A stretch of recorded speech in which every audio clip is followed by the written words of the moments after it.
ça va. Denis Villeneuve, merci de passer un peu de temps avec les téléspectateurs belges, merci beaucoup.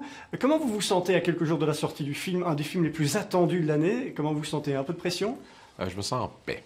Ouais. Parce que le film est terminé depuis quelques semaines. Et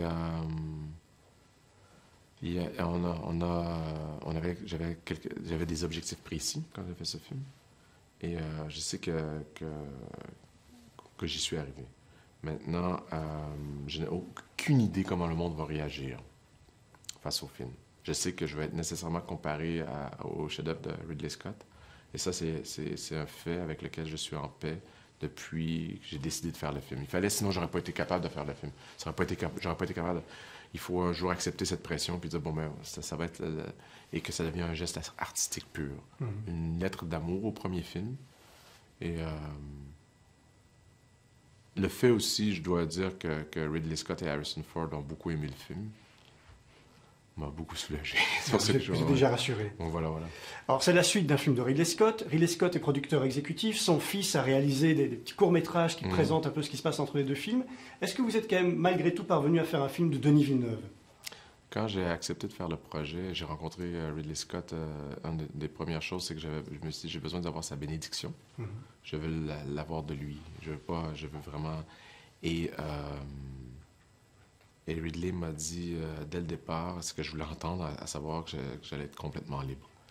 Que ce serait mon film, que j'aurais l'entière responsabilité. Que si j'avais besoin de lui, il serait au bout du fil. Que je pouvais avoir accès à lui. Et il a été là pour moi aussi quand j'avais besoin, j'avais des questions. Mais sinon, il m'a dit, c'est ton film. C'est toi. Vas-y. Ça, j'en suis très, très reconnaissant.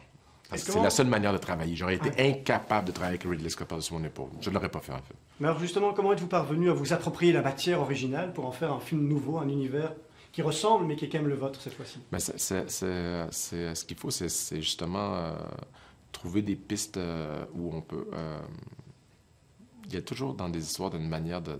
Ben, en fait, c'est la seule manière de travailler. C'est-à-dire que pour réussir... Pourquoi je fais certains films, c'est que ce sont des histoires avec lesquelles j'ai un lien intime.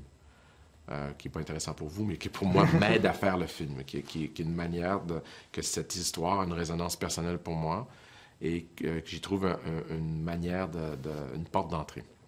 Et en lisant le scénario, j'ai senti que je pouvais me l'approprier. Et... après ça, c'est un long processus. Hein. Il y a tout un processus de réflexion esthétique, comment on va faire en sorte de rester en contact avec le premier film sans être nostalgique, éviter la nostalgie à tout prix, mais en même temps rester en lien avec le premier film, en faisant un univers parallèle qui s'inspire de ce premier film-là, et de le faire mieux. La chose est que j'ai pas joué à essayer d'être Ridley Scott. Je suis un cinéaste extrêmement différent de lui. Donc... ça s'est venu du soir, je veux dire. C'est pour le meilleur et pour le pire, je dirais. C'est comme... j'ai déjà dit ça dans une entrevue. Moi, c'est pas... On va couper ça. je dirais que c'est un film qui est terriblement Denis Villeneuve. Ouais. Et justement, en tant que réalisateur, est-ce que vous vous êtes dit, en regardant le film de Ridley Scott, tiens, ça, il faut que je garde, et ça, par contre, peut-être que je pourrais améliorer? Non, j'ai jamais osé penser comme ça. J'ai pas... il y avait un scénario qui était écrit par Ridley au départ, Hampton Fancher et Michael Green, donc il y avait un plan, et moi je me suis approprié le plan, mais j'ai jamais approché ça en me disant que je pourrais faire mieux. C'était plus comment je peux faire moi. Ouais.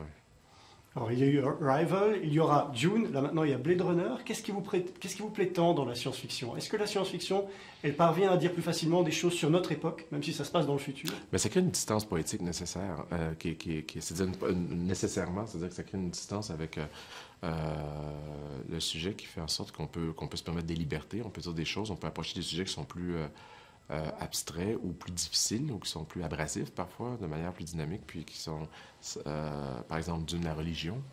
On peut... je trouve aussi que moi, j'aime beaucoup être en relation avec les limites de la connaissance, avec... en fait, les films que j'aime aussi, qui créent un vertige parce qu'ils sont en relation avec l'inconnu. Et puis, des films plus existentiels qui parlent de la condition humaine. Il y a quelque chose qui me touche dans ces films-là. Puis, la science-fiction permet d'aller s'aventurer à des frontières à cause justement de la possibilité que la science-fiction permet. Ouais. Merci beaucoup, Denis Villeneuve. Ils nous font des grands signes. OK. Merci beaucoup, c'était un vrai plaisir et j'ai hâte de voir le film en entier.